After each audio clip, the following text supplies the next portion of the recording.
Ya, Assalamualaikum warahmatullahi wabarakatuh. Waalaikumsalam warahmatullahi wabarakatuh. Terima kasih ya yang sudah join kembali walaupun ada beberapa yang menghilang. Oke. Saya sekarang akan membahas materi pertemuan pertama. Kalau yang sebelumnya itu mengenai rencana pembelajaran dalam satu semester atau silabusnya dan RPS-nya, cara tugasnya. Sekarang saya akan menjelaskan mengenai materi pertama. Sekaligus kalau misalkan ada yang ingin bertanya, selagi saya menjelaskan boleh ya, silahkan. Saya tidak menutup hal. Saya tidak akan menunggu saya akan selesai menjelaskan baru pertanyaan. Tapi di tengah-tengah jika kalian ada yang tidak paham boleh langsung ditanyakan. Saya share ya.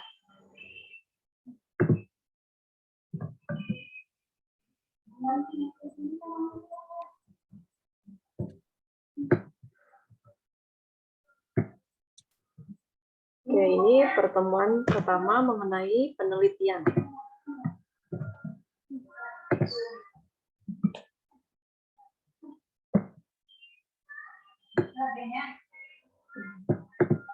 Oke, penelitian. Ini sebelumnya kalian pernah melakukan penelitian atau riset di TA mungkin ya.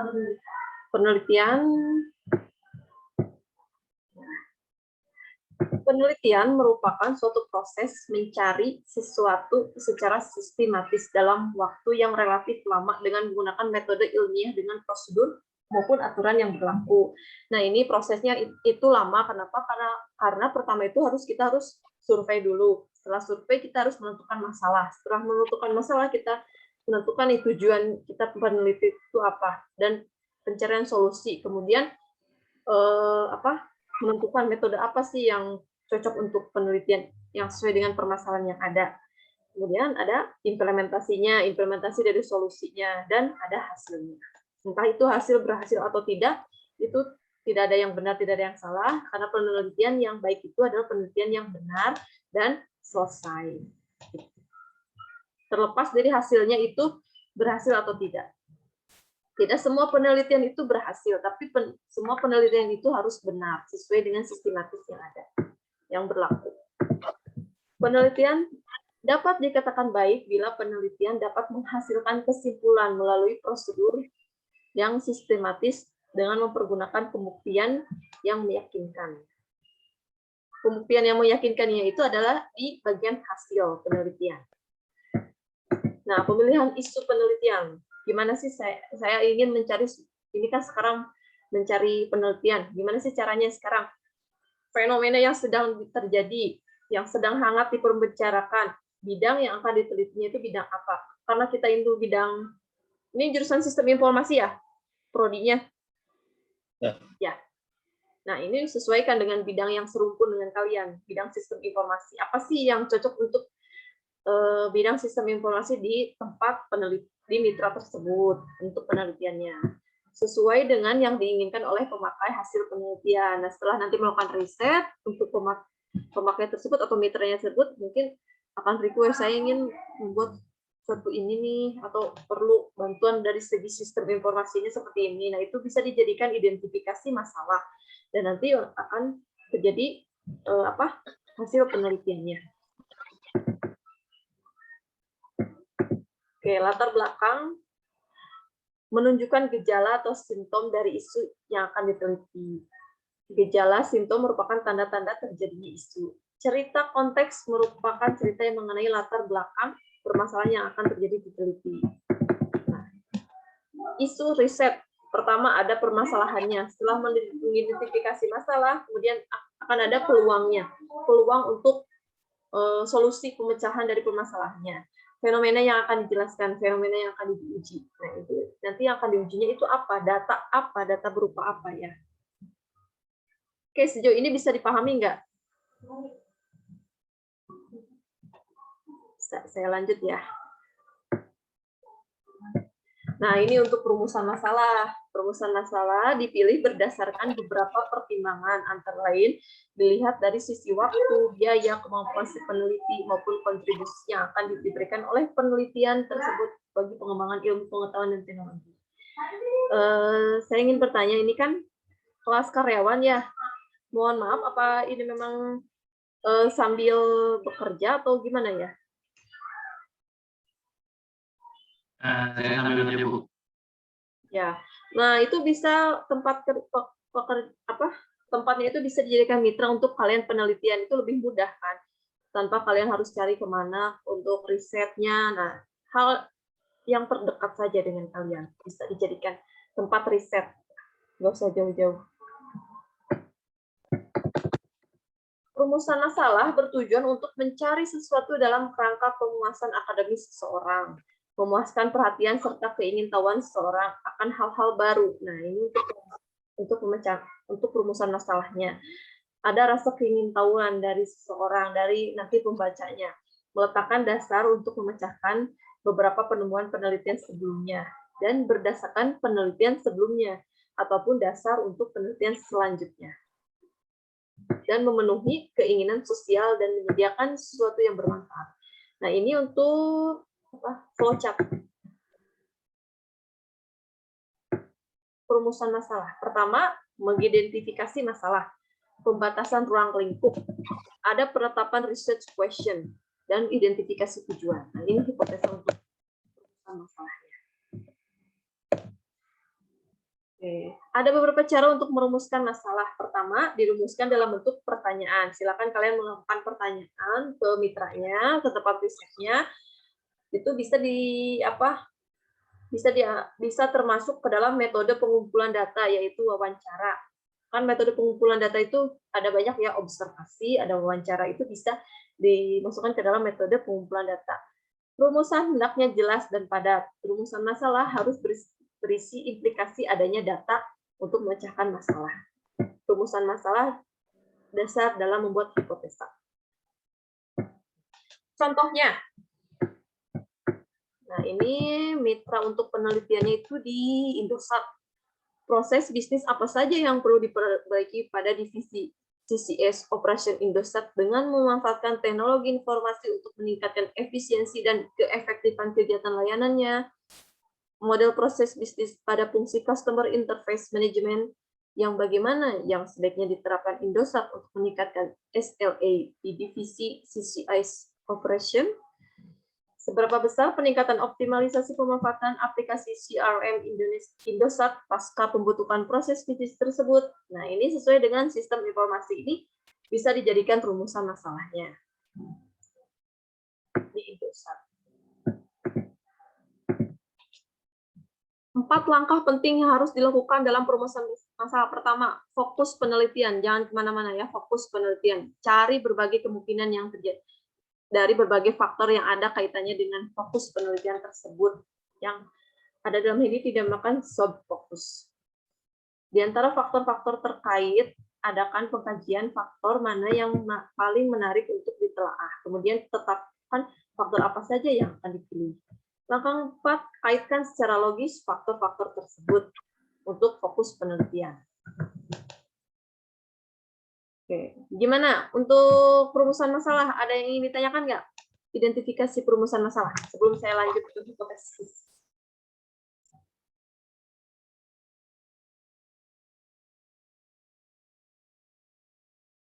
Lanjut ya, berarti. Oke, sekarang hipotesis penelitian merupakan jawaban teoritis, jawaban sementara terhadap rumusan masalah penelitian dan belum merupakan jawaban empirik dengan dukungan data-data. Hipotesa ada 3 macam. Hipotesa penelitian, hipotesa operasional, hipotesa statistik. Statistik kalian pernah belajar statistik ya? Bagaimana membuat suatu data dikonversikan ke dalam bagan, ke dalam diagram. Nah, itu ciri khas statistik, ada hal seperti itu. Hipotesa yang dirumuskan harus diuji kebenarannya, itu jelas. Apakah membuktikan akan diterima atau tidak. Sekarang literatur review. Mungkin literatur review itu kaitannya dengan penelitian sebelumnya di daftar pustaka. Nah, di bab 2 landasan teori. Nah, itu sekarang itu nama apa ya? Literatur review namanya. Kalau dulu landasan teori dikenalnya, kalau sekarang dikenalnya literatur review. Jadi di literatur review itu memuat penelitian yang ada sebelumnya yang sesuai dengan riset yang akan kalian ambil. Jadi jangan kemana-mana ya. Misalkan kalian penelitian tentang UMKM sistem informasi UMKM, maka kalian harus mencari penelitian sebelumnya yang sejenis mengenai sistem informasi di UMKM. Nah, seperti itu. Nanti setelah itu kalian teliti, telaah, review semuanya, literatur reviewnya, kemudian masukkan ke daftar pustaka atau daftar daftar referensi. Daftar referensi itu biasanya di akhir kan, di akhir suka ada daftar pustaka. Nah, itu literatur review. Dan ini bisa diambil dari jurnal, dari paper, dari buku, dari artikel yang sudah legal. Kalau misalkan literatur review-nya masih katanya tidak ada bukti fisiknya, tidak ada bukti legalnya, itu tidak bisa dijadikan literatur review kan. Misalkan UMKM di kota A katanya begini, mana buktinya? Tidak ada. Minimal harus ada publikasinya dalam bentuk artikel, buku, atau karya tulis ilmiah lainnya. Oke, paham ya untuk literatur review? Ini harus benar-benar. Biasanya banyak revisi di sini. Kalau skripsi banyak revisi di sini biasanya, karena harus berkesinambungan antara literatur review dengan daftar pustaka dengan penelitian. Jadi benar-benar pahami dari sekarang literatur review-nya. Nah, kan bisa disurvei dari artikel, memberikan evaluasi, memberikan masukan terhadap isu penelitian sebelumnya. Manfaatnya tentu saja kita bisa menempatkan posisi pekerjaan kita pada posisi yang relatifnya dan mendapatkan gambaran. Misalkan ginilah ya, contoh sederhananya. Kalian ada tugas mata kuliah penelitian sistem informasi mengenai konsep sistem informasi. Tentu kalian surfing, googling kan, penelitian sistem informasi apa. Nah, itu bisa dijadikan literatur review. Jadi gambaran keterhubungan dengan tugas-tugas kalian. Itu contoh sederhananya sebenarnya gitu. Cuma mengambil literaturnya itu harus yang legal, harus yang sudah diakui. Bukan kalau misalkan dari masih dari blog yang belum jelas referensinya dari mana, itu tidak bisa dipertanggungjawabkan. Tapi harus ada pertanggungjawabkannya, misalkan dari buku, dari artikel kayak tadi saya barusan ya. Seperti itu. Nah, oke, langkah-langkah literatur review. Formulasi permasalahannya, topiknya apa nih, kemudian cari literatur yang sesuai dengan penelitian yang kalian ambil nanti. Evaluasi, kalian review nih literaturnya, oh seperti ini, yang penelitian sebelumnya. Analisis dan interpretasikan, jadi kalian analisiskan ya.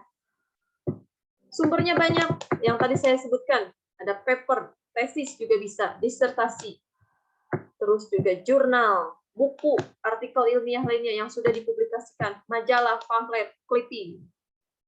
Banyak ya. Abstrak penelitian, proceeding, website resmi juga. Banyak ya literatur review. Paham untuk literatur review? Saya perlu bahas lagi untuk literaturnya.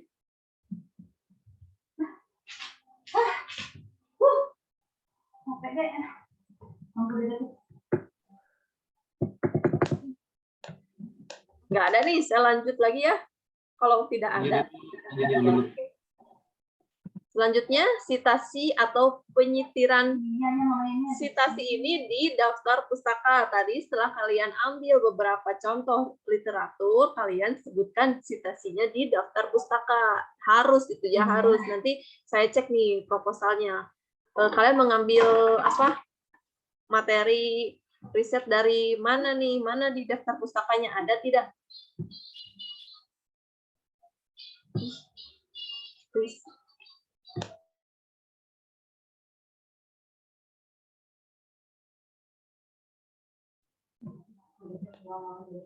Ya, lanjut ya. Dalam penulisan ilmiah, penulis memerlukan bahan pustaka. Nah, kayak tadi saya katakan, daftar pustaka ini pasti ya.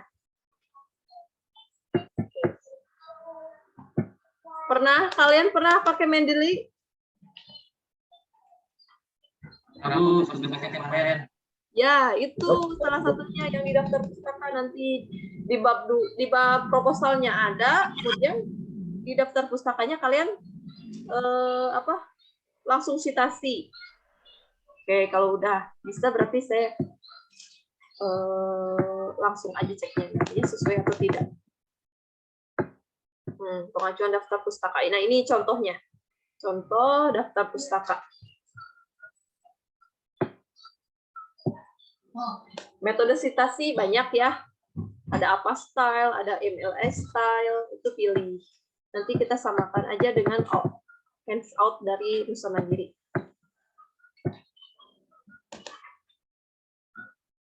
Oke, selanjutnya pembuatan karya ilmiah. Penulisan karya ilmiah merupakan tahapan dari keseluruhan proses atau tahapan yang ada dalam unsur penelitian. Menuangkan hasil penelitian ke dalam sebuah tulisan. Karya ilmiah ini harus bersifat ilmiah dan ditulis sesuai dengan kaidah-kaidah penulisan ilmiah menurut metode yang digunakan. Laporan penelitian dapat dimanfaatkan.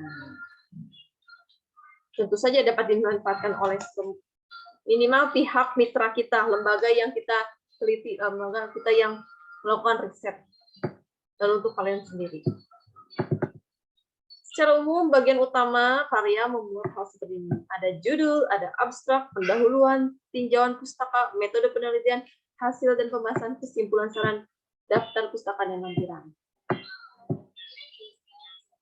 Judul, nah ini untuk penentuan judul nanti, oke, saya kasih 1 minggu ya, silahkan satu kelompoknya nanti diskusikan judulnya mau apa, penelitian mau di mana, apalagi kalau yang sedang bekerja itu mitranya mungkin akan lebih mudah, bisa di tempat kerjanya, harus singkat, jelas, dan padat, dan spesifik. Contohnya, perancangan IT governance untuk mendukung unjuk kerja lembaga penelitian pemerintah. Ini singkat, jelas, dan padat, dan tidak panjang ya. Biasanya judul kan suka ada yang panjang. Abstrak merupakan ringkasan yang lengkap dari penelitian, mencakup problem statement, metode, hasil, dan kesimpulan. Abstrak. Sudah pernah menulis abstrak sebelumnya? Nah, ada bab pendahuluan. Nah, ini yang sudah umum ya, ada latar belakang, ada perumusan masalah, manfaat, dan tujuan penelitian. Tinjauan pustaka yang tadi sudah saya bahas di literatur review, mencakup buku, jurnal, majalah, paper, dan lain-lain.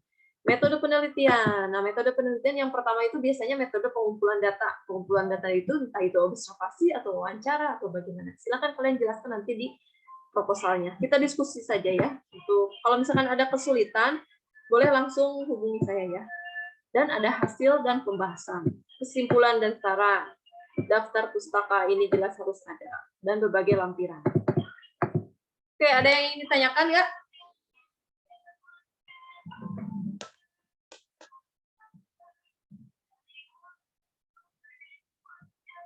Tidak?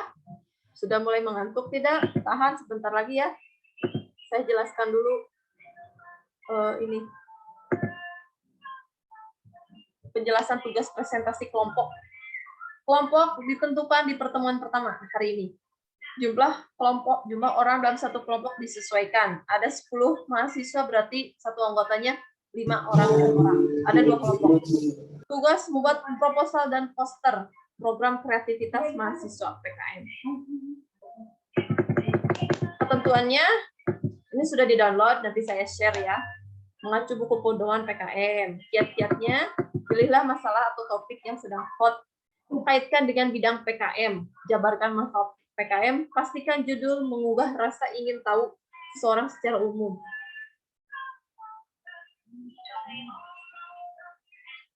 Si Adit. Penjelasan tugas presentasi kelompok. Oke, membuat poster. Lihat di contohnya ya. Harus ada apa aja. Oh, belum, nanti di bawah. Tugas kelompok ini dipresentasikan pada pertemuan 9 sampai dengan 15. Nah, tadi ada yang bertanya ya, ini setelah UTS atau sebelum UTS? Kalau menyusunnya itu sebelum UTS dan hasil risetnya itu setelah UTS. Setelah semua kelompok mempresentasikan tugas, dinilai dan direvisi, hasilnya nanti diserahkan ke saya ya, buat saya nanti di upload di repository nanti akan digabungkan dengan kelas-kelas yang lain proposalnya. Contoh poster, siapa yang jago desain nih? Nih, contoh poster. Ada judul, ada latar belakang, ada luarannya, ada metode yang digunakan, ada teori, ada kesimpulannya, ada apa kata-kata yang membangunnya. Kalau ini kata-kata yang membangunnya itu be fresh, be healthy now, be kreatif. Nah, ini untuk apa? Sebagai strategi supaya menarik perhatian posternya ya. Sudah. Ada yang ingin ditanyakan nggak?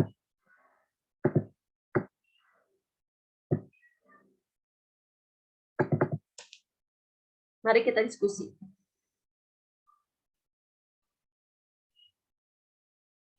Kelompok.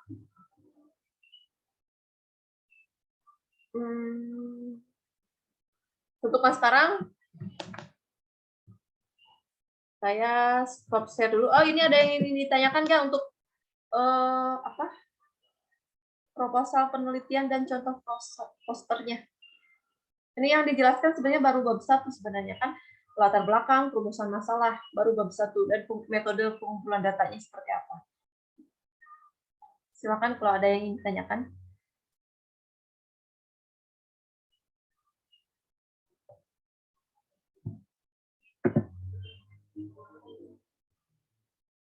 Tidak ada. Diam berarti paham ya. Terima kasih.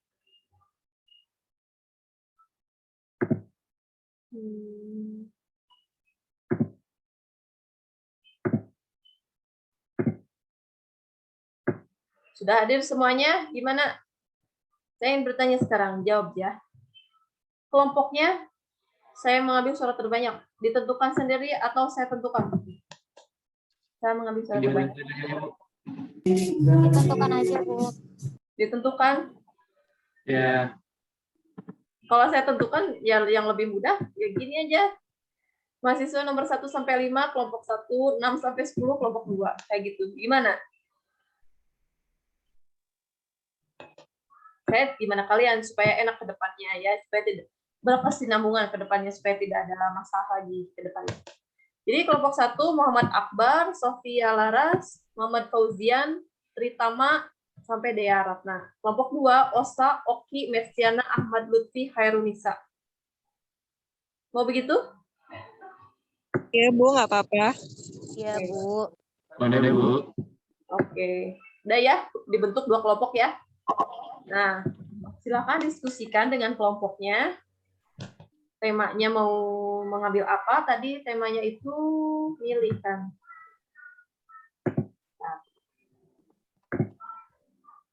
Karena sekarang masih pertemuan pertama, jadi masih perlu diskusi dengan kelompoknya. Oh, ini rubriknya saya belum jelaskannya, ini skornya. Jika kalian nanti kurang dari 20, maka sangat kurang. Atau skornya 21 sampai 40, 21 sampai 40. Rancangannya disajikan teratur, namun kurang menyelesaikan permasalahan itu kurang. Cukup jika nilainya 41 sampai 60. Rancangan yang disajikan tersistematis menyelesaikan masalah, namun kurang diimplementasikan. Baik jika nilainya 61 sampai 80. Rancangan yang disajikan sistematis menyelesaikan masalah dapat diimplementasikan, kurang inovatif. Sangat baik lebih dari 80. Rancangan disajikan secara sistematis menyelesaikan masalah dapat diimplementasikan dan inovatif. Ya.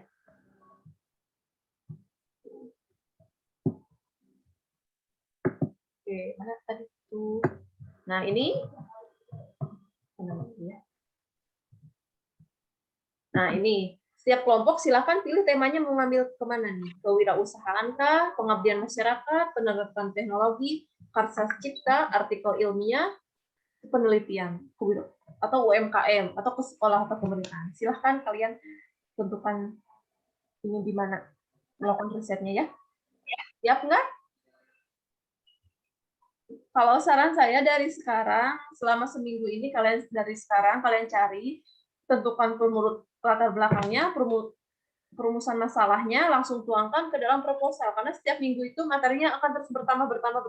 Kalau sekarang membahas tentang perumusan masalah dan latar belakang, minggu depan akan membahas apa lagi, dan itu sesuai dengan yang nanti akan dituangkan ke dalam proposal. Jadi nanti pas di akhir di pertemuan 5 itu nggak keteteran, nggak mulai dari awal untuk menyusun proposalnya.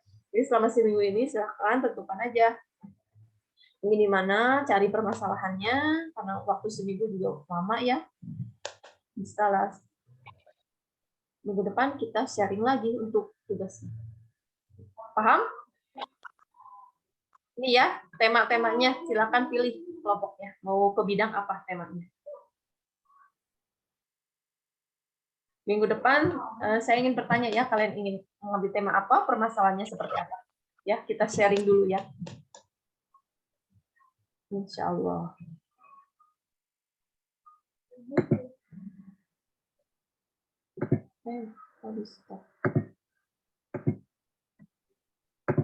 Untuk materi hari ini dan video pembelajarannya sebenarnya saya sudah upload di MyElmusa. Silakan kalian simak lagi kalau ada yang belum paham, dan ini soal-soal latihannya silakan dicoba ya. Ini untuk soal latihan mandiri. Jadi review untuk diri sendiri secara mandiri, silakan kerjakan aja. Tidak perlu dikumpulkan, tapi ini sebagai latihan mandiri. Banyak. Ada yang ingin ditanyakan nggak?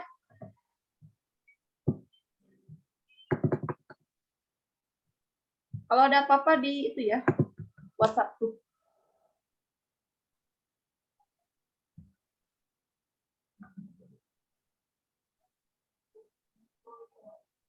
Tidak ada ini.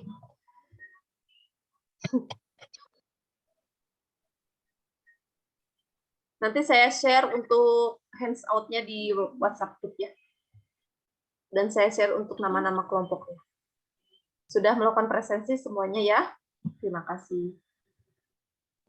Kalau Ibu, ya, gimana?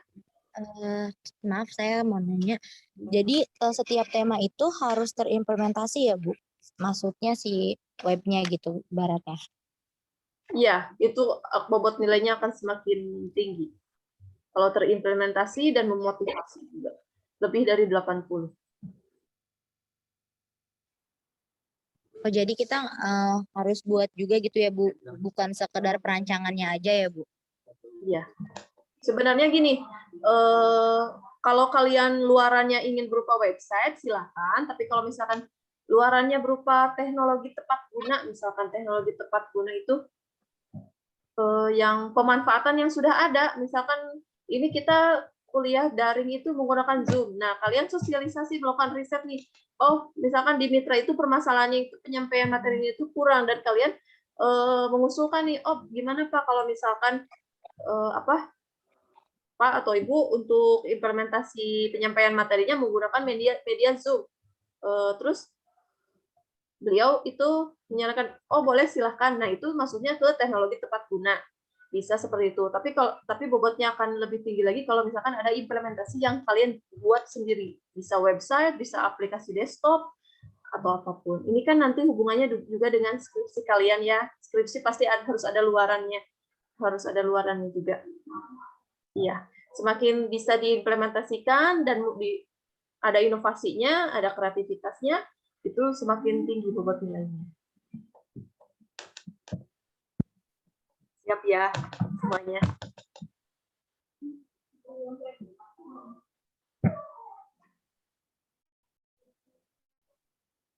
Oke, ada yang ingin ditanyakan lagi?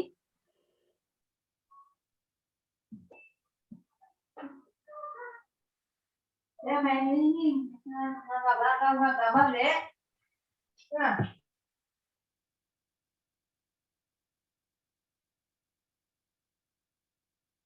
Tidak ada nih, diam. Kalau tidak ada,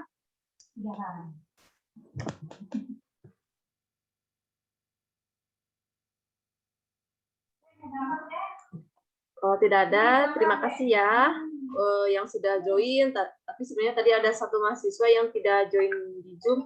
Sayang sekali ya untuk pertemuan pertama. Oke, saya kasih kebijakan, silakan bisa presesi. Tapi pertemuan berikutnya Kalau misalkan saya share link Zoom, harus ada ya. Jadi saya presensinya di link Zoom. Meskipun kalian bisa presensi mandiri, nanti saya bisa hadirkan tidak hadir atau hadir seperti tadi. Oke, terima kasih ya atas waktunya. Selamat malam. Kita lanjut di WhatsApp group untuk pembentukan kelompok. Oke, Assalamualaikum warahmatullahi wabarakatuh. Waalaikumsalam Waalaikumsalam warahmatullahi wabarakatuh. warahmatullahi wabarakatuh.